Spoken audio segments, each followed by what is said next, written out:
జై శ్రీరామ్. అందరికీ నమస్కారం. వెల్కమ్ టు న్యూస్ అఖండ. నేను మీ కస్తూరి శ్రీధర్. మిత్రులారా, జోసెఫ్ బచ్చలకూరి అలియాస్ ప్రశ్న రావణ్ వీడి సోషల్ మీడియా అకౌంట్లో అంటే ఫేస్బుక్ కవర్ ఫోటో చూస్తే వీడొక హోమో అని చెప్పేసి అర్థమవుతుంది. మీకు హోమో అంటే ఏంట అంటే మోగోళ్ళు మోగ, ఆడోళ్ళు ఆడ అంటే బైసెక్సువల్ అనమాట. ఆ టైప్ అని చెప్పేసి దానికి ఏదో మెసేజ్ ఇచ్చి ఒక ఫోటో అయితే పెట్టుకుంటారు. కావాలంటే మీరు కూడా ఒకసారి సెర్చ్ చేసి చూడొచ్చు. ఫేస్బుక్లో ప్రశ్న అనే పేజీ నడుపుతుంది. ఇదో ఈయనగారే ఈ ప్రశ్న రావణే. అయినా ఇక్కడ నాకు డౌట్ ఇయ్యా, రావణుడు ఎవరు? ఇప్పుడు శ్రీరామచంద్రమూర్తి ఎవరైతే ఉన్నారో మన ఆరాధ్య దైవం, ఆయన సతీమణిని మోసగించి బలవంతంగా ఎత్తుకోపోయినోడు రావణాసురుడు. ఆ పేరు పెట్టుకోవడం ఏంది అంటే ఇక్కడే మనం అర్థం చేసుకోవచ్చు ఇతని మైండ్ సెట్ ఏంటి, ఇతని ఆలోచన విధానం ఎలా ఉండాలి, ఇతని యొక్క సిద్ధాంతం ఏంటనేది అర్థం అవుతుందా మీకు? ఇప్పుడు ఈయనకో పెళ్ళైంది, ఈయనకో భార్య బిడ్డలు ఉంటారు. వీళ్ళ ఫ్యామిలీ విషయంలో ఇంకెవరైనా నేను రావణాసురుడు అవుతానంటే అప్పుడు వీళ్ళు ఒప్పుకుంటారా? ఒప్పుకోరు కదా. అంటే నీ పెళ్ళడానికి ఒక న్యాయము, పక్కనోడి పెళ్ళడానికి ఒక న్యాయమా? మీరు గమనించారో లేదో, రాముడు గురించి సీతమ్మ తల్లి గురించి మాట్లాడుతా చాలా అంటే చాలా దారుణమైన మాటలు కూడా మాట్లాడినాడు ఈ ప్రశ్న రావణ్ గారు. ఏది కావాలంటే మీరు అగ్ని ప్రవేశం చేయించండి అని చెప్పేసి, మహాభారతం గురించి, ద్రౌపది గురించి ఇలా చాలా మాటలు మాట్లాడినాడు. అంటే నువ్వు నోటుకొచ్చేట్టు మాట్లాడుతావు అంటే నీది ఫ్రీడమ్ ఆఫ్ స్పీచ్, భావ ప్రకటన స్వేచ్ఛ. నువ్వు నోటుకొచ్చేట్టు మాట్లాడచ్చా? అంటే ఈ దేశంలో కోట్లాది మంది హిందువులు ఎవరైతే ఉన్నారో వాళ్ళ మనోభావాన్ని నువ్వు తొంగలో దొక్కినట్టే. అంటే వాళ్ళు ఏమనుకున్నా పర్లా, నువ్వు చెప్పాలనుకుంది చెప్పాలా. అంటే అది ఏందనేది పక్కన పెట్టి ఇంకొకటి ఏంటంటే లేస్తే కొడక అని చెప్పి మాట్లాడతారు. కొడక ఏంది ఆ భాష ఏంది అంటున్నా. ఎవరు నీ కొడుకులు? ఎంతమంది నీ కొడుకులు అంటే అంత పోతు మోగడివా నువ్వు? ఇంకొకటి ఏంటంటే సెల్ఫ్గా ఏదో ఒక వ్యక్తి గురించో, లేకపోతే ఒక సంస్థ గురించో, ఒక రాజకీయ నాయకుడి గురించో, లేకపోతే ఒక స్వామీజీ గురించో, ఒక హిందూ నాయకుడి గురించో ఏదో ఒక వీడియో పెట్టేది. ఒక ఏకిల్లో ఉన్నవేది ఏమన్నంటే భయము. అది పుట్టించింది ఎవరు? నేను. ఏం చూసి భయపడాలి? నేను చూసి నీ సింపాంజీ మొహం చూసి భయపడాలనా, లేకపోతే నీ జుట్టు చూసి భయపడాలనా, లారీ అద్దాల మాదిరి అద్దాలు చూసి భయపడాలనా? ఏం చూసి భయపడాలా అంటాలే. నువ్వు నీ కాదు 9వ నెల కదా వచ్చినట్టు ఉంటారు కదా ఆ మాదిరి నువ్వు నీ పొట్ట, నీ అవతారం అసలు నువ్వేమనుకుంటున్నావు నీ గురించి అంటాలే. ఇక ఇదే సమయంలో ప్రశ్న రావణగా ఒక యూట్యూబ్ ఛానల్ కూడా ప్రారంభించాడు. యూట్యూబ్ ఛానల్ అనేది ఎవరైనా ప్రారంభించవచ్చు. అట్లా పెట్టుకుంటే మన దేశంలో లక్షలు ఉన్నాయి యూట్యూబ్ ఛానల్లో. ఇక వీడు తన యూట్యూబ్ ఛానల్ ద్వారా దేవీ దేవతలపైన, మన హిందువులపైన, హిందూ స్వామీజీలపైన, హిందూ నాయకులపైన, బీజేపీ పైన, హిందూ సంస్థలపైన విషం కక్కుతూ సూడో సెక్యులర్ ప్రపంచంలో బాగా ఫేమస్ అయిపోయినాడు. అంటే సోషల్ మీడియాలో వీడిని ఫాలో అయ్యే వాళ్ళంతా కూడా హిందూ వ్యతిరేకులు, దేశ వ్యతిరేకులే. దీంతో వీడు సోషల్ మీడియాలో ఏం చేసినా కూడా అది చెల్లుబాటు అయితే అవుతా వచ్చింది. ఇక్కడ ఇంకొక మాట ఏంటంటే మనోళ్లే ఈయన అనవసరంగా పైకి లేపినారు, హైప్ ఇచ్చారు. వీడి కామెంట్లు పెట్టి ఇది వాడట్టు అంటున్నాడు. వాడిని లేపే కొద్దీ వీడు ఇంకొంచెం ఎక్కువ మాట్లాడసాగా. ఎందుకు? ఏదైనా వాడు తప్పు చేశాడో దానికి ఎట్లా పోలీస్ స్టాప్ పెట్టాలో మనం ఆలోచన చేయాలి. అంతేగాని ఓడిట మాట్లాడినాడు, ఇటు మాట్లాడని చెప్పేసి వాడు కామెంట్లు పెడతా, వాడు షేర్లు చేస్తా ఉంటే వాడు ఇంకా ఫేమస్ అయిపోయా. ఇలాంటి వాళ్ళు ఈ మధ్య కాలంలో చాలా మంది వచ్చారు. అంటే నేను హిందువులను కనుక తిడితే, హిందూ దేవీ దేవతలను అవమానిస్తే, వాళ్ళని దూషిస్తే, ఇదిగో ఇట్లా మాట్లాడితే వాళ్ళంతా వచ్చి నా మీద పడతారు, అప్పుడు నేను హైలైట్ అవ్వచ్చు అని చెప్పేసి చాలా మంది ప్రయత్నాలు చేస్తున్నారు. ఆ విధంగా ఒకడు ఏమైనా వీళ్ళలాగా హైలైట్ అయినారనుకో, ఇప్పుడు మనోళ్ళంతా పోయి వాళ్ళ మీద పడితే అప్పుడు వాళ్ళంతా అంటే ఎవరు హిందూ వ్యతిరేక శక్తులు, దేశ వ్యతిరేక శక్తులంతా కూడా వాళ్ళు సపోర్ట్ చేస్తారు. ఇప్పుడు నడుస్తుందంతా కూడా ఈ దరిద్రమే. వీడిని ఫాలో అయ్యే వాళ్ళు కూడా హిందూ వ్యతిరేకులే కావడంతో వాళ్ళంతా కూడా వీడిని బాగా ఎంటర్టైన్ చేయడం మొదలుపెట్టినారు. తన ఛానల్లో ప్రధానంగా ఆంధ్రప్రదేశ్, తెలంగాణ రాజకీయ పరిణామాలు, అలాగే ప్రభుత్వ నిర్ణయాలు, ప్రజా సమస్యలపైన చర్చలు, అలాగే విమర్శనాత్మక విశ్లేషణలు ఉంటాయని చెప్పేసి పైకి చెప్పుకుంటూ ఒకవైపు వీడికి వీడే డబ్బా కొట్టుకుంటా, ఎలివేషన్లు ఇచ్చుకుంటా, మరోవైపు పరమ చెత్త కంటెంట్ను, పచ్చి అబద్ధాలను ప్రచారం చేసాగినాడు. కాదుయా, ఏదైనా ఈ మధ్యకాలంలో చూడండి, ఒక్క కంటెంట్ ఒక్కటన్నా దేశానికి సమాజానికి ఉపయోగపడేది ఒక్కటైనా ఉండదు. ఇప్పుడు మనమే ఉన్నాము, మన న్యూస్ అఖండ ఛానల్లో ఉండదు. ఇప్పుడు దౌత్యపరంగా చెప్తాం, డిఫెన్స్ పరంగా చెప్తాం, ఆర్థికంగా చెప్తాం, ప్రతి ఒక్కటి రాజకీయంగా మాట్లాడతాం. ఒక్క కంటెంట్ కాదు. అలాగే ఈ దేశంలో మెజారిటీ ప్రజలు ఎవరైతే ఉన్నారో మన హిందుత్వం గురించి చెప్తాం, హిందువుల సాధక బాధకాల గురించి చెప్తాం. ప్రతి ఒక్కటి చాలా రకాల, అంటే మనకు ఎన్ని అవసరమో దేశానికి అన్ని రకాల కంటెంట్ను, అన్ని రకాల వార్తలను మేము ముందుకు తెచ్చేదానికి ప్రయత్నం చేస్తా. అంతేగాని ఇదేనిది. ఈ క్రమంలోనే ఈ మధ్యన హిందూ బద్ద వ్యతిరేకి అయినటువంటి ప్రకాష్ రాజ్ గాడిని కూడా ఇంటర్వ్యూ చేశాడు.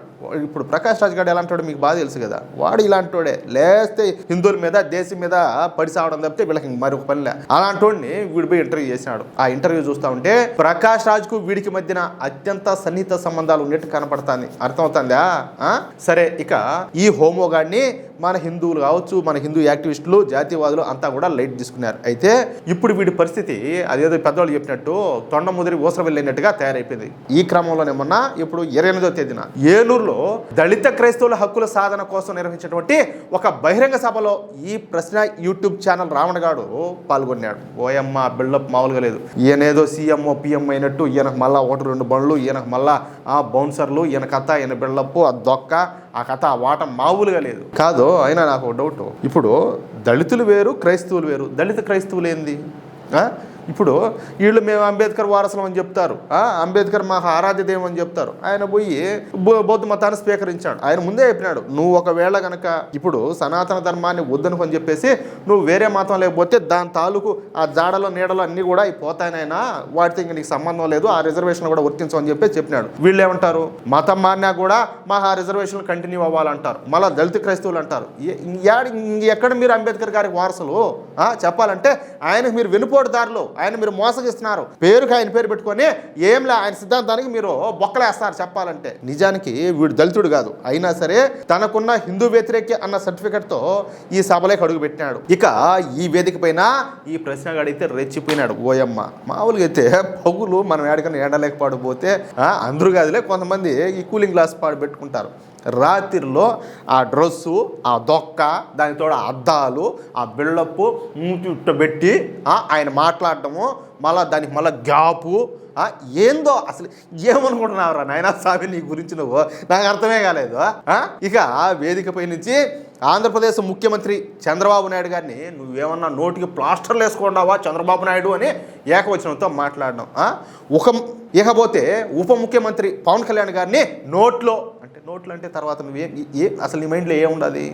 నీ నోట్లో అంటాలే, నీకు లేదా నోరు? నీ నోట్లో ఏం లేదా? ఏం నీ మాటలేని అంటాలే. అలాగే ఇప్పుడు మీకు అందరూ కూడా తెలిసే ఉంటుంది, రాధా మనోహర్ దాస్ అని చెప్పేసి మన హిందుత్వం గురించి ప్రచారం చేస్తూ ఉంటారు. ఆయన్ని కూడా లక్ష్యం చేసుకుని తీవ్ర స్థాయిలో విమర్శలని కూడా చేశాడు. ఆంధ్రప్రదేశ్లోని కూటమి ప్రభుత్వం దళితులు అలాగే మైనార్టీలపైన వివక్ష చూపుతోందన్నట్టుగా తప్పుడు ప్రచారం చేసే ప్రయత్నం చేశాడు. 2029లో మిమ్మల్ని అందరినీ తొక్కుతా ఉన్నాడు. ఏం తొక్కుతావు? ఏ పార్టీ తరఫున వస్తావు? కొత్త పార్టీ పెడతావా, లేకపోతే ఉండే పార్టీల తరఫు నుంచి వస్తావా? అసలు మిమ్మల్ని సపోర్ట్ చేసే గాడిముడా కొడుకు ఇవ్వడరా స్వామి మీలాంటి వాళ్ళను. మిమ్మల్ని దగ్గర పెట్టుకుంటే వాళ్ళు సంకనాయకపోతారు. ఇంకొకరు ఉన్నాడు, నేను జడ్జి చదివేది ఏంది స్వామి నాకు అర్థం కాల, నేను జడ్జి చదివినాను అంటాడు. ఆయన ఏమో సూటుకి ఎదిగి సూట్ వేసినట్టు ఆయన ఆ వాటంలో ఉన్నాడు. ఆయన మాట్లాడే మాటలు చూడకపోతే ఇంకొకడు వచ్చాడు, ఇంకొక డబ్బాగాడు పక్కన, నిన్ను చూస్తూ ఉంటే నాకు అభినవ్ అంబేద్కర్ లాగా కనపడుతున్నావు అంటున్నాడు. ఏమి కామెడీ రా నాయన, యానించి వచ్చారా స్వామి మీ సంతంతా కూడాను? కాదులే, ఈ మధ్య ఏది ఈ తోలు బొమ్మలు ఆడిచ్చేవాళ్ళు, ఇది అంతా గంగెద్దులు ఆడిచ్చేవాళ్ళు, ఇటోళ్ళు అంతా తగ్గిపోయినారు. ఎందుకంటే మొత్తం జనరేషన్ మారిపోయింది కదా. ఇప్పుడు వాళ్ళు ఇచ్చే ఎంటర్టైన్మెంట్ను వీళ్ళు ఇచ్చేదానికి పుట్టెట్టున్నారు. వీళ్ళంతా కూడా ఏందో, వీళ్ళ మాటలేందో, వీళ్ళ వేషాలేందో, వీళ్ళ ఎలివేషన్లేందో, వీళ్ళ ఓవర్ యాక్షన్లేందో నాకైతే అర్థం కావాలా. నిజానికి కూటమి ప్రభుత్వం అటు దళితుల మీద కానీ ఇటు మైనార్టీల మీద కానీ ఎటువంటి తప్పుడు నిర్ణయాలు కూడా తీసుకోవాలా, ఎటువంటి అఘాయిత్యాలకు పాల్పడాల. కానీ ఈ ప్రశ్నగాడు మాత్రం దళితులను అలాగే మైనార్టీలను ఆంధ్రప్రదేశ్ కూటమి ప్రభుత్వం తొక్కి పారేస్తుందని, వాళ్ళపైన ప్రభుత్వం అట్రాసిటీలకు పాల్పడుతుందని చెప్పి రంకిలేశాడు. ఇక్కడ కూటమి ప్రభుత్వం అంటే ఎవరైనా ఇప్పుడు ఆంధ్రప్రదేశ్లో వైఎస్ఆర్సీపీ అభిమానులు కావచ్చు, లేకపోతే ఎవరైనా ఉంటారు కదా, వాళ్ళు దీన్ని ఇంకొక రకంగా తీసుకోవద్దు. ఏది పార్టీకి ఆపాదించుకొని ఇక్కడ నెగిటివ్ కామెంట్లు అయితే చేయదు. ఎందుకంటే ఇది మన దేశానికి సంబంధించిన విషయం, మన ధర్మానికి సంబంధించిన విషయం. అతను మన ధర్మానికి వ్యతిరేకంగా మాట్లాడినాడు, మొత్తం జాతీయవాదులను అతను వ్యతిరేకించాడు. కాబట్టి ఇందులో పార్టీలను చూడొద్దు. అర్థమైందా? సరే, ఏదో తెలుసో తెలియక ఏదో మాట్లాడినాడులే అనుకోవచ్చు. కానీ వీడు పవన్ కళ్యాణ్ గారిని ఉద్దేశించి సనాతన ధర్మం పైన పవన్ కళ్యాణ్ నాటకాలు ఆడుతున్నాడని, ఆ నాటకాలు ఆపాలని చెప్పేసి మాట్లాడినాడు. ఏం నాటకాలు ఆడుతున్నాడు మీరు కూడా వినే ఉంటారు. వీడు సనాతన ధర్మం గురించి మాట్లాడతా ఏంది సనాతన ధర్మం అని చెప్పేదో మాట్లాడినాడు. అర్థమైందా? అంటే వీడికి మన ధర్మం అంటే వీడికి ఎంత చులకనో మీరు ఒకసారి ఆలోచించేయండి, ఎంత చులకనో. అంతేకాకుండా ముఖ్యమంత్రి చంద్రబాబు నాయుడు గారిని అలాగే పవన్ కళ్యాణ్ గారిని ఉద్దేశించి కేవలం రాజకీయ విమర్శలే కాకుండా అత్యంత వ్యక్తిగతమైన అవమానకరమైన పదజాలాన్ని కూడా ఉపయోగించి మాట్లాడినాడు. నేను ఇందాక చెప్పా కదా, మీ నోట్లో అది పెడతా ఇది పెడతా, ఏందిరా నువ్వు అంత పోతుమ్మవాడు అంటారా స్వామి? నీ కట్అవుట్ ఒకసారి అద్దం ముందు పోయి నిలబడుకొని చూసుకోపోరా నాయనా. పెద్ద జోకర్ ఉన్నట్టు నువ్వు, నీ ముఖం కాదు, నీ ముఖం చూసే పిల్లలు తాగిన పాలు కూడా కక్కుతారు. అట్లా నీ ముఖం చూస్తే సింపాంజీ ముఖం వేసుకొని ఈయనేమో ఈయన చూస్తే భయపడ ఏం చూసి భయపడాలా అంటాలే ఏం చూసి భయపడాలా నీలో ఏది ఏమనుకుంటావు నిన్ను ఎట్ట ఊహించుకున్నావు ఈడికి మళ్ళా ఓయమ్మ ఇది ఈ తాత వీళ్ళు ఈ బ్యాచ్ వాళ్ళు అంతా ఉంటారు కదా దేశ వ్యతిరేకులు హిందూ వ్యతిరేకులంతా కూడా ఈయన మాట్లాడిన దాంట్లో ఏం తప్పు లేదంట ఆయనంతా కరెక్ట్గానే మాట్లాడినా అంట భావప్రకటన స్వేచ్ఛ ఉన్నదంట ఏంది భావప్రకటన స్వేచ్ఛ కాలే మా ఆరాధ్య దైవం రాముడిని అవమానించాడు సీతమ్మ తల్లిని అవమానించాడు సనాతన ధర్మాన్ని దాన్ని అడ్డమైన కోతలన్నీ కూర్చున్నాడు ఏంది ఎక్కడ భావప్రకటన స్వేచ్ఛ ఏంది మేము మాట్లాడినాం అనుకో చెవుల్లోంచి ముక్కుల్లోంచి నవరంధ్రాల్లోంచి బుడ్లగా కారుతుందంటే మేము మాట్లాడితే అర్థమైందా అంటే మీకు మాత్రమే చేస్తుంది మాట్లాడడం మాకు చేతరాదా ఎందుకంటే మేము సంస్కారవంతులు కాబట్టి మా పెంపకం ఒక పద్ధతి ప్రకారం జరిగి ఉంటుంది కాబట్టి కొంచెం కంట్రోల్గా ఉంటాం మీరు ఈ విధంగా రెచ్చగొట్టారనుకో తర్వాత మీ ఇష్టం మీ కర్మకి వదిలేస్తున్నాం మీ బతుకులంతా కూడా ఈ క్రమంలోనే వీడంతా కూడా ఆ వేదికపై నుంచి పిచ్చి వెదవలాగా పిచ్చి పట్టాడు మారి ఒక సైకోలాగా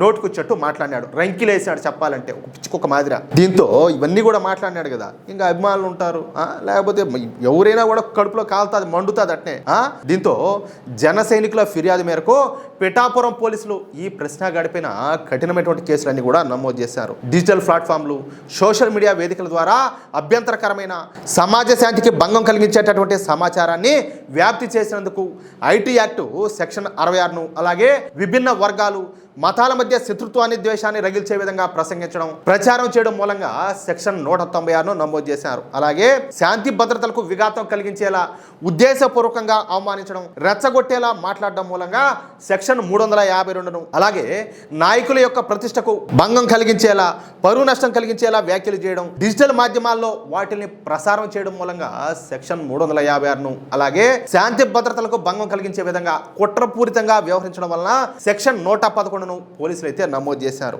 నాకు తెలిసి ఇవన్నీ కూడా నాన్ బెయిలబుల్ కేసులే ఇక పిఠాపురం పోలీసులు హైదరాబాద్కు పోయి ఈ యూట్యూబర్ అయినటువంటి ప్రశ్న రావణ్ను ఇది పిఠాపురానికి తీసుకొచ్చారు రానాయన ఇంక నీకు టైం దగ్గర పడిందని చెప్పేసి మొన్న రాత్రి హైదరాబాద్లో వెళ్ళి కష్టంలోకి తీసుకున్నటువంటి పోలీసులు ఈ పిఠాపురం టౌన్ పోలీస్ స్టేషన్కి అయితే తీసుకొచ్చి సుదీర్ఘంగా విచారణ అయితే జరుపుతారు అంతేకాకుండా గతంలో వివిధ సోషల్ మీడియా వేదికలపైన మతపరమైన అంశాలపైన ప్రజాప్రతినిధులపైన వీడు చేసినటువంటి పాత వీడియోలను కూడా విచారణలో భాగంగా పరిశీలిస్తున్నారు అంటే ఇక వీడు అడ్డంగా బుక్ అయిపోయినాడు వీడు మాట్లాడిన మాటలు ఇప్పటికే రికార్డ్ అయి ఉన్నాయి కాబట్టి వీడికి కనీసం 7 సంవత్సరాల పాటు శిక్ష పడే అవకాశం అయితే ఉన్నది ఇక వీడు పొరపాటును కూడా బయట కనుక కనిపిస్తే జన సైనికులు మామూలు అయితే కాదు అర్థమైందా వేరే లెవెల్ గోల్డ్ కనుక వాళ్ళకంట బండాడు అనుకో ఇంకంతే అప్పడం చేయడానికి వాళ్ళైతే సిద్ధంగా ఉన్నారు అయితే ఈ కేసు విషయంలో మన ఉప ముఖ్యమంత్రి అయినటువంటి పవన్ కళ్యాణ్ గారు చాలా స్పష్టంగా స్పందించారు సోషల్ మీడియా ఉంది కదా అని చెప్పేసి ఎవరి మీద పడితే వాళ్ళ మీద ఆధారాలు లేకుండా ఆరోపణ చేస్తే ఊరుకోమని చెప్పేసి ఆయన అయితే గట్టిగా హెచ్చరించారు ప్రశ్నించడం తప్పు కాదు ప్రభుత్వాన్ని విమర్శించడం కూడా ప్రజాస్వామ్యంలో భాగమే కానీ ఫ్రీడమ్ ఆఫ్ స్పీచ్ పేరుతో వ్యక్తిగత దూషణలు చేయడం మత విశ్వాసాలను అవమానించడం దేవీ దేవతలను దూషించడం అలాగే ఏది సంపుతా తొక్కుతా లేపుతా ఈ విధంగా మాట్లాడడం కరెక్ట్ కాదని చెప్పేసి పవన్ కళ్యాణ్ గారు అయితే తేల్చి చెప్పారు అంటే మాటకు హద్దు అనేది ఉండాలా విమర్శలు చేస్తే దానికి ఆధారం ఉండాలి అనేది పవన్ కళ్యాణ్ గారి క్లియర్ మెసేజ్ ఇకపైన సోషల్ మీడియాలో ఫేక్ అకౌంట్లతో రెచ్చగొట్టే పోస్టులు పెట్టిన ఆధారాలు లేకుండా వ్యక్తులపైన బురద జల్లిన ప్రభుత్వం కఠిన చర్యలు తీసుకుంటుందని చెప్పేసి ఆయన అయితే స్పష్టం చేశారు మొత్తానికి ప్రశ్న రావణ్ కేసు తర్వాత ప్రభుత్వం ఒక విషయాన్ని మాత్రం చాలా స్పష్టంగా చెప్పినట్లయింది సోషల్ మీడియా పేరుతో ఆధారాలు లేకుండా ఆరోపణలు చేసిన వ్యక్తిగత దూషణలకు దిగిన మత విశ్వాసాలను దెబ్బతీసే విధంగా మాట్లాడిన ఇక నుంచి కఠిన చర్యలు తప్పవనే సంకేతాన్ని పవన్ కళ్యాణ్ గారు గట్టిగా ఇచ్చారు అది విషయం మిత్రులారా నా అభిప్రాయంతో మీరు ఏకీభవించినట్లయితే ఖచ్చితంగా ఈ వీడియోను లైక్ చేసి అందరికీ షేర్ చేయండి అలాగే ఈ వీడియో పైన అసలు మీ అభిప్రాయం ఏంటి ఎందుకంటే ఈ జరిగిన తతంగం అంతా కూడా మీకు తెలుసు కదా మీరు ఏమనుకుంటున్నారు అతనికి ఎలాంటి శిక్ష వేయాలనుకుంటున్నారు అతన్ని ఏ విధంగా ట్రీట్ చేయాలనుకుంటున్నారో మీ అభిప్రాయాన్ని కామెంట్ చేయండి అలాగే ఇంతవరకు మీరు కనుక మన ఛానల్ను సబ్స్క్రైబ్ చేసుకున్నట్లయితే ప్రతి ఒక్కరు కూడా మన ఛానల్ను సబ్స్క్రైబ్ చేసుకోండి సపోర్ట్ చేయండి ప్లీజ్ జై శ్రీరామ్ జై హింద్ భారత్ మాతాకి జై